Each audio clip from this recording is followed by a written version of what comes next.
ভাঙাচোরা সড়ক, অপর্যাপ্ত ড্রেনেজ ব্যবস্থা, জলাবদ্ধতা, সড়কবাতি ও বর্জ্য ব্যবস্থাপনার সংকট নিত্যদিনের। বিশেষ করে নতুন ওয়ার্ডগুলোর পরিস্থিতি বেশি খারাপ।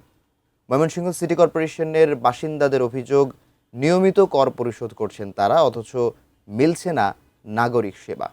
ময়মনসিংহ থেকে জহিরুল ইসলামের ক্যামেরায় আসাদুজ্জামান সুমনের তথ্যে ডেস্ক রিপোর্ট। এই দৃশ্য ময়মনসিংহ নগরীর ২৯, ৩১ ও ৩২ নম্বর ওয়ার্ডের। অধিকাংশ সড়কই দীর্ঘদিন ধরে সংস্কারহীন। কোথাও ড্রেন নির্মাণ কাজ অসমাপ্ত, আবার কোথাও খোঁড়াখুড়ির ক্ষতি নিয়ে পড়ে আছে রাস্তা। পর্যাপ্ত সড়কবাতি, ডাস্টবিন ও নিয়মিত বর্জ্য অপসারণের ব্যবস্থাও নেই। ২৯ নম্বর ওয়ার্ডের রহমতপুর বাইপাস থেকে উত্তর দাপুদিয়া হয়ে হাড়গুজির পাড় লিয়াকতের মোড় পর্যন্ত সড়কে বড় বড় গর্ত। নিত্যদিন ভোগান্তি সহ বাসিন্দাদের অভিযোগ, প্রায় ১ দশক ধরে সড়কটিতে বড় ধরনের কোনো সংস্কার হয়নি।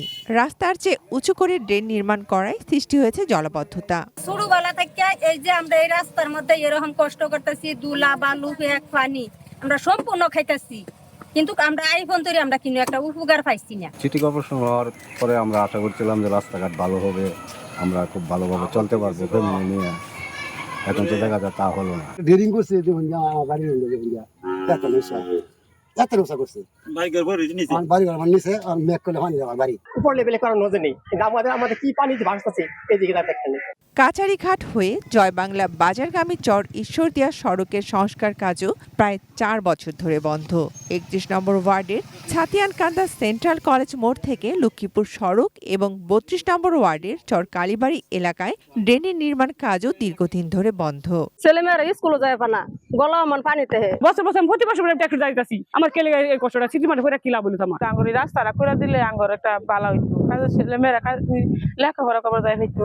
২০১৮ সালে ২১টি পুরনো ওয়ার্ডের সঙ্গে সদর উপজেলার বিভিন্ন ইউনিয়নের অংশ যুক্ত করে ১২টি নতুন ওয়ার্ড নিয়ে বর্তমান সিটি কর্পোরেশন গঠিত হয়। সিটি প্রশাসকের দাবি, তিনি দায়িত্ব নেওয়ার পর কর বাড়ানো হয়নি। বর্ধিত ওয়ার্ডের উন্নয়ন কাজে টেন্ডার আহ্বান এবং নতুন প্রকল্প বাস্তবায়নের উদ্যোগ নেওয়া হয়েছে। এখন যেটা পাস হচ্ছে এটার মধ্যে প্রায় বর্ধিত এলাকার ৭০ থেকে ৮০ ভাগ রাস্তা কমপ্লিট হয়ে যাবে। বাকি ২০ বা ৩০ ভাগ ডিমান্ড আমরা পরবর্তী প্রজেক্টে যোগ করে দিচ্ছি।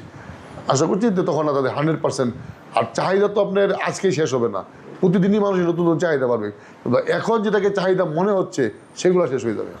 Shakil Aziz, desk report, ATN news.